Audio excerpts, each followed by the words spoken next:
when it comes to the injury and how I felt about him coming into the company, leapfrogging superstars, trying to take their spot at WrestleMania, specifically my spot at WrestleMania. I was never going to let it happen.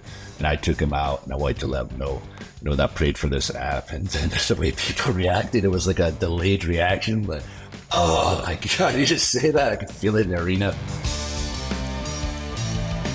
So I'm here with WWE superstar and two-time champion Drew McIntyre. Thank you for joining me on the West Australian newspapers, WWE Path to Perth. Thank you very much for having me. We're getting close now. So my path's already set. I've qualified for Elimination Chamber. I'm going to Perth no matter what, so my bags are packed. I'm ready to go. So it's funny, you're a proud Scotsman, as everyone would know from the accent. My in-laws are Scottish, and when the name Perth came up, I was thinking, are you wondering if you're going to the River Tay out in Perth, Scotland? It's an amazing how small the world is, and Perth was just around the corner from where you would have lived, I would have thought, in Scotland. Yeah, not too far. Like closer to where I went to university in Glasgow than Ayr, where I'm actually from. But Ayr, Scotland itself is so small. There's only like 5 million of us. You can drive to the top and down to the bottom in about 8 hours or something. But it's funny, you travel the world and you just see like random Scottish towns' names. Like I could be driving in America. Obviously, we're in state to state every single week, and I'll see like a sign for Aberdeen, or I'll see a sign for Glasgow. But in America, they call it Glasgow. And you're from Glasgow? There's no Glasgows, mate. It's Glasgow. Ready, steady, go. Say it right. But it's funny, it's all over the world that, the Scottish are spread out. Yeah, well, R-Truth might get lost and be saying it's on him at some point. He might be in Tasmania where there's a Perth. He might be in Canada. He might be in Scotland where there's a Perth. It's amazing how things can work out. But you have been to Perth a couple of times.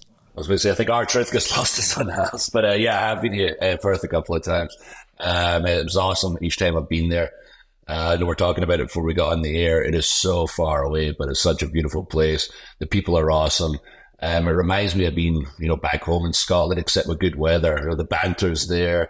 Everyone's not scared to have a little bevy, and everyone's not scared to have a little laugh. But you've also got the great weather. And for the wrestling shows themselves, the people are so freaking passionate. I've done it on the biggest level with WWE, and I've done it on the smaller independent level with a farmer and a dog and a few of the locals there. And each time, the fans are just unbelievably passionate, unbelievably loud. And I can't imagine how Elimination Chamber is going to sound. So you're at Burswood Dome, as you say, back more than a decade ago. And then you went to Rockingham, as you said, in front of not many people at all. That's home of Cleveland Cavaliers draftee Luke Travers and WNBA dual championship winner Sammy Whitcomb. What was Rockingham like for you, given you were in between big contracts at that point, it'd be fair to say? I mean, I loved doing those shows at that point. I've been in WWE for 8 years. I'd grown up there since I was 21. I got fired, and I was finding myself and traveling the world and trying to prove to the world that I had more to offer than what was shown the last time they'd see me in WWE in a comedic role. I wanted to be, a true main event player, knew I could do that, and I was going to travel the world and compete in front of lots of people or not so many people and lots of different crowds at literally every part of the world. And that was one of my favorite trips because I had a chance to travel all across Australia. And I do remember just being there and just everybody just being such a laugh, not afraid to get made fun of. Over here, if you say something about somebody, they want to fight you. They can't fight me because I'm too big and I'll beat them up, but they want to fight you. Nonetheless, in Australia, everyone could have a laugh. And at those shows, as I say, there wasn't many people, but they were so freaking passionate about wrestling, and with some great chats after the show. And I can't wait to come back with such a big show. There'll be plenty of people at Optus Stadium. It's 11 p.m. on Valentine's Day, Perth time. It's morning for you, but that means we're 10 days out from the Elimination Chamber. We know you'll be in that match with Randy Orton, LA Knight, and Bobby Lashley. There's more to come. Obviously, from a qualification standpoint, you've been in one of these before. Tell everyone just the experience of being in that chamber and what you can do. There's so many different ways to hurt each other in there. The steel wiring around it is just thick chains, and whenever anybody wants to think about them, if you get a chance to get close, grab those chains. Cool chains, they hurt. So we're in there just mashing each other, and if you're the first one in there, you've got to wait till like the last guy gets in there, and you're going to be worn down, you're going to be beaten up. It's going to be horrible physically for us, but it's going to be highly entertaining for the fans. I've won an Elimination Chamber in the past. I know what it takes to get the job done. And thankfully, I might be, a 280 pounds monster, but I'm also a cardio machine. You are a huge human, and the way you perform, you're so powerful and aggressive with the way you go out there. Events like Hell in a Cell, Elimination Chamber, they feel really suited to your strengths and your ability to steal the show. Do you enjoy these occasions, or do you go in with a little bit of trepidation thinking, this is going to hurt? I definitely go in thinking this is going to hurt. I hate Hell in a Cell. It's like my weakness, my ultimate match weakness is Hell in a Cell. When I was a kid watching it, I was like, oh yeah, I can't wait to be in Hell in a Cell. I'm going to totally drag somebody up there and chuck them off the top, like Mankind and The Undertaker. And then when you actually are in it and you climb up on top of a cell, and I didn't realize that I didn't like heights so much until I was on top of a cell and went, am I scared of heights? I never realized this until I was on top of a cell with no wire and it's 20 foot down, like a real 20 foot down. And I've lost every single cell match. I've fallen off the cell. It was the worst bump of my entire career. I fell off 10 feet off the side. I was halfway up, but I'm 6'7" with my wrestling boots on. So I'm looking back as before I fell, an additional 7 foot nearly. So falling 17 feet through a table. And it was, oh, you got a table, it can break your fall. I'm not going to suggest this for anybody, but gravity's a hell of a thing. And when you weigh 280, you pick up speed. And it was the worst thing in my career. I bit through my tongue right through the middle. I looked like a snake or something. And I get this crazy whiplash. I spoke to Seth Rollins about this. He's taken the same fall. He said the same thing. Both been wrestling about 20 years, the worst falls of our career. Lost every cell match. So keep me out of that cell. I've won the Elimination Chamber. Get me back in that chamber so I could win, get to WrestleMania and win the world title against Seth Rollins with fans actually there. I'm a two-time WWE champion. Yes, somehow I have had not one fan in the crowd cheering me on. And that was what I was going to ask you. Like, we lived such a different existence to the rest of the world. We closed our border. You couldn't go out. You couldn't come in. And we had crowds at sporting events, 25, 30,000 people while you were in front of nobody at the time. To be a COVID champion, you didn't get the moment of, as I say, holding up the belt in front of the crowd. This gives you the chance to win your way through to be able to do that this time. What would it mean to you to do it in front of a crowd? Yeah, it would mean everything. It's what I envisioned as a kid. Growing up, I didn't imagine going to WrestleMania and main event in WrestleMania and winning the world title and raising it up there, and there's nobody in the crowd. I imagined screaming fans. Nobody could have predicted what happened in 2020. And I'd been wrestling for 20 years at that point. I was on fire. I'd won the Royal Rumble, which meant I was going to main event WrestleMania. And here it was. Here was the dream. I was going to finally do it, and everything shuts down. And, I was angry. I was upset.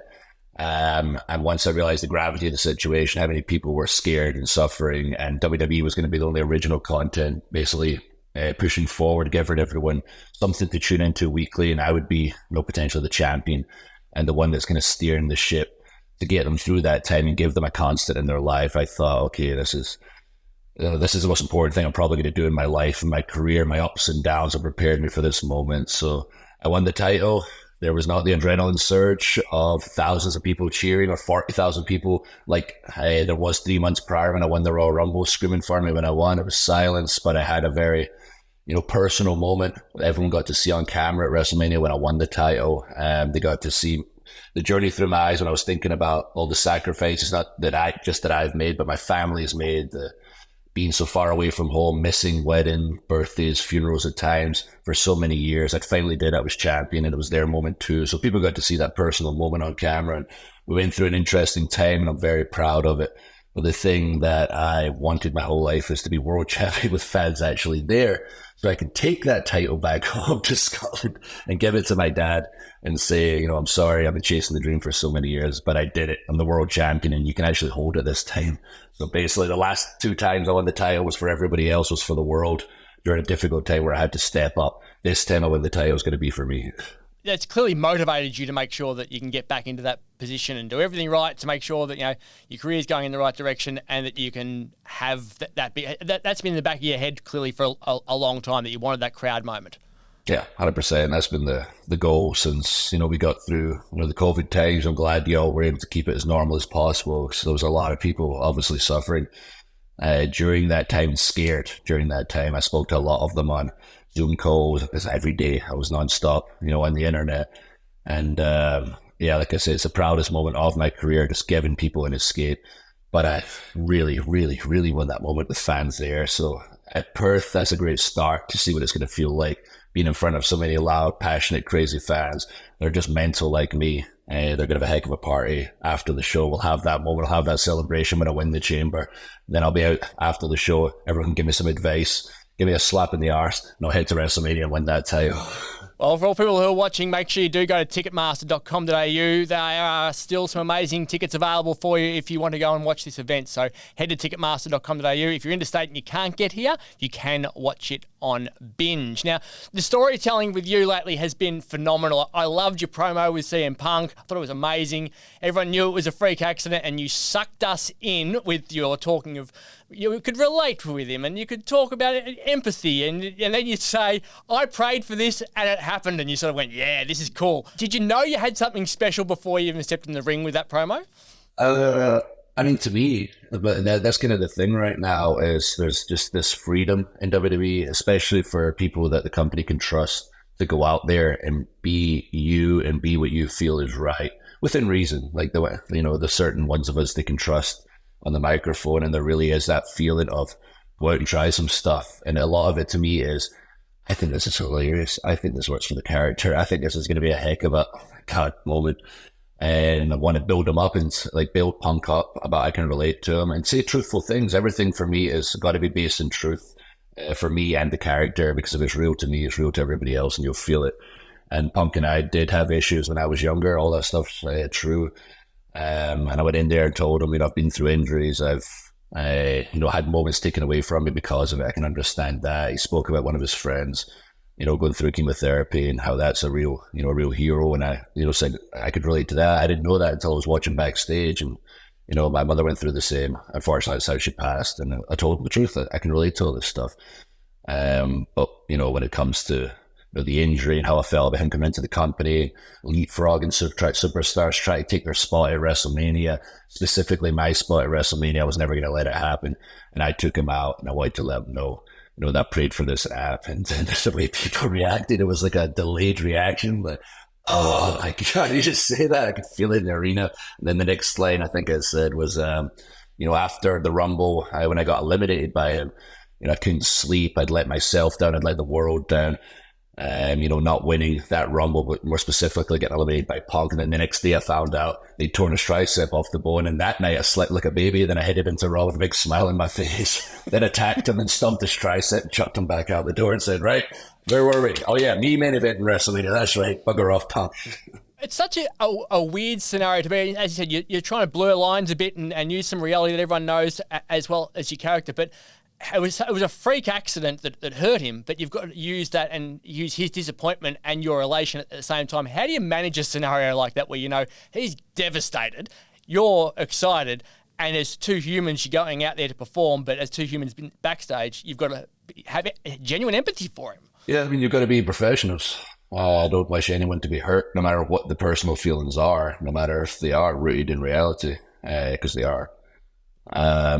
You just got to hope that everybody's a professional. They understand we're trying to entertain the fans. And to me, what works is reality, what's real. When you watch, boxing and UFC, if you know the two fighters absolutely despise each other, you're way more invested than they're just hugging each other, buddy. We're just going to go have ourselves a laugh, punch each other in the head. And you're like, all right, that'll be good, I guess. But it's better like shouting at each other, screaming, getting pulled apart in press conferences, trash talking each other, social media attacking each other, which everyone seems to be enjoying. Me being let loose on social media recently, that you're more invested if you can actually feel there's a legitimate issue here. And if there is a legitimate issue there, turn it up to 10. That's what we do in WWE. Our personalities, the storylines, if there's something that's interesting, we take that volume and we turn it all the way up. The T-shirt is awesome. I reckon everyone will be trying to buy it once you get here. Was that your idea? Yeah, my mate had an idea for the meme after the segment where I took Punk out. There's that meme with the lad over the grave doing the peace sign, and he was like, that'd be hilarious if he had something with Punk. So he got that together and it exploded. I was just that's funny, I'll put that out. So I put it out, and then I got like 100,000 likes or something, like millions and millions of views, and I was like, I'm onto something here. So I called the WWE, our merchandise department, and basically told them either you're going to make me this shirt for next Monday or I'm going to make it myself because I'm wearing this on television because I've got an idea and it's going to be hilarious and so much heat. And thankfully, they worked with me, got a version that worked for television, and I was able to do the segment with Cody Rhodes and Seth Rollins, who are in a big program right now, revolving around The Rock until I get my hands on Seth Rollins. I had the hoodie zipped up with the t-shirt underneath, and I was there to tell Seth, what are you doing, you idiot? Like, Cody Rhodes is supposed to challenge Roman Reigns, finish his story, and then him and I would be in the ring talking about our big match. I even had t-shirts commissioned and had that moment where I unzipped the hoodie and ripped it off so the camera could get the shot of the Punk's gravestone. CM Punk's WrestleMania main event, buried under the ground and me over the top of it, smiling, and I could hear people laughing their heads off. And I even had one made for you too, the extra smalls in the back. He was a little lad. So it turned into a cool moment. So there's so much for the fans to look forward to for you with all these different storylines that are going on. And everyone I speak to over here wants you to win the Chamber and then go to WrestleMania and win the whole thing. A couple of people, there's a lot of people talking about whether you'll be contracted or not. Are you able to say, are you signed for beyond WrestleMania? Are you able to give us information on that? Oh, no, I can't talk about that. I'll let the internet talk about it, though. So I'll just keep watching every week. It's interesting. I'm not the only one who had a contract in WWE. It's just interesting that it seems to be mine that's on there every single week for a year straight. Yes, that is the case. I mean, it is a massive build-up. You've got Cody Rhodes on Raw on Monday, which is Tuesday our time. Like, it feels like this build towards Elimination Chamber is going to be massive over the next few shows. Oh, yeah. And the product has been on fire. It's not just caught fire. We've been on fire for a couple of years now, and it's just been getting crazier and crazier and just steamrolling and just catching so much momentum, obviously with the wrestling fans, but new fans that have been tuning in to our product, and you can see it reflected. And the television shows are sold out every week. The live events on the weekends are non-televised, are sold out every week, which was not always the case historically. I know because I've been around for about 16 years in America. And it's literally every week sold out. Hard to get tickets from my mates these days. I got to ask in advance, hey, I need some tickets. But we're literally sold out everywhere we go. Coming to Perth, I know we're going to be sold out, so get the tickets while you can. And the good thing as well coming there is the Perth fans get it, Australian fans get it. You're sensible. You listen to like Drew McIntyre telling facts. What I tried to say on Monday was, I tell the truth all the time. I've not lied once. You'd get selfish Seth, who was trying to get Cody to fight him when nobody wanted that match. Selfish Cody, who promised he'd finish the story, he made a video game about it, wouldn't stop saying it for 2 years, and went, you know what, maybe I'll fight Seth. And I'm like, you idiot, that's not the plan. You promised everybody this. And I was a people's executioner. I beat him up, and he made the right choice. All I've ever done is tell the truth. All I've ever done is did what needed to be done, like smash people that are bad people, even if you don't see it on screen, and they've got a big smile on the screen backstage. I know it's bad backstage. I'm the people's execution. I do what's right for the people. Perth, get it. I go out there, I guarantee you'll just be like Saudi and all these places that I go outside of America. I'll be getting big cheers, and we're going to have a big party afterwards. Well, it will be amazing. It is the WWE Elimination Chamber, February 24 at Optus Stadium. It's a 5:30 p.m. start. Go to ticketmaster.com.au to get your tickets. As I've said several times, there are fair income bargains right now. You can also watch it on Binge. If you're in Drew's, Scotland, it's wrestling for breakfast at 9:30 a.m.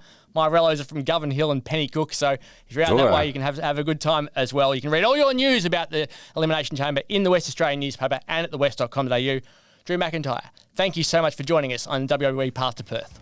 Thank you for having me. We just got, how many more Raws? Just one more Raw.